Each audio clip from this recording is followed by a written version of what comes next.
বিশ্বের উন্নত দেশগুলোতে মানুষকে দুঃস্বপ্নের মতো তাড়া করছে বন্দুক সহিংসতা। যুক্তরাষ্ট্রে প্রায় প্রতি সপ্তাহেই বন্দুক হামলায় প্রাণ হারাচ্ছেন সাধারণ মানুষ। হত্যাকাণ্ড থেকে শুরু করে আত্মহত্যা এবং গণহারে গুলি চালানোর সব ধরনের বন্দুক সহিংসতাই বেড়েছে যুক্তরাষ্ট্র জুড়ে। অলাভজনক প্রতিষ্ঠান গান ভায়োলেন্স আর্কাইভের তথ্য মতে চলতি বছরে শুধু যুক্তরাষ্ট্রেই বন্দুক হামলার ঘটনা ঘটেছে ৩৮৯টি।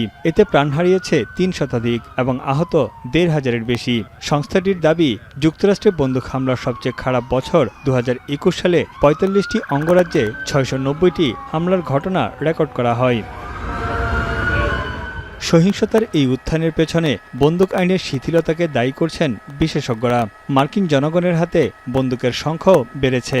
২০২৪ সালে যুক্তরাষ্ট্রে ১.৫ কোটির বেশি আগ্নেয়াস্ত্র বিক্রি হয়েছে, আর ২০২৫ সালের প্রথম ৪ মাসে বিক্রি হয়েছে ৫২ লাখ আগ্নেয়াস্ত্র। ব্যক্তি মালিকানাধীন বন্দুকের সংখ্যা যুক্তরাষ্ট্রে সবচেয়ে বেশি। গবেষণায় দেখা যায় ২০১৯ থেকে ২০২১ সালে নতুন করে বন্দুকের মালিক হয়েছেন ৭৫ লাখ মার্কিন প্রাপ্তবয়স্ক। বন্দুক সহিংসতার জন্য বহুমুখী কারণকে দুষছেন বিশেষজ্ঞরা। মাদকাসক্ত, মানসিক রোগ, বেকারত্ব ও পারিবারিক বিচ্ছিন্নতা, এমনকি সামাজিক যোগাযোগ মাধ্যমের প্রভাবকেও দায়ী করছেন অনেকে। বিশেষ করে যুক্তরাষ্ট্রে ব্যক্তিগত নিরাপত্তার অজুহাতে ব্যাপক হারে অস্ত্র বিক্রির রীতি রয়েছে।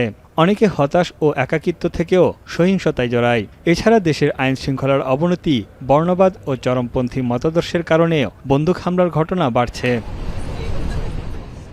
বন্দুক হামলায় মৃত্যুর সংখ্যাও যুক্তরাষ্ট্রে সবচেয়ে বেশি। এরপরই আছে প্রতিবেশী কানাডা।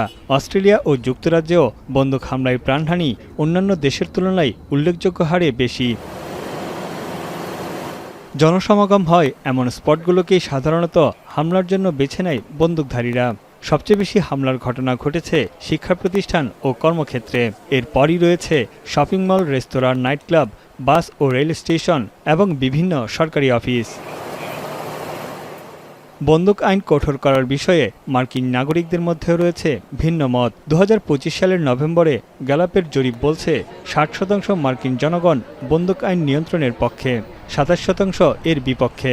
এছাড়া ডেমোক্র্যাট পার্টির প্রায় ৯১% সমর্থক কঠোর বন্দুক আইন চান। অন্যদিকে রিপাবলিকানদের মাত্র ২৪% অস্ত্র আইন কঠোর করার বিষয়ে মত দিয়েছেন। তানভীর জনি, এখন বিশ্ব।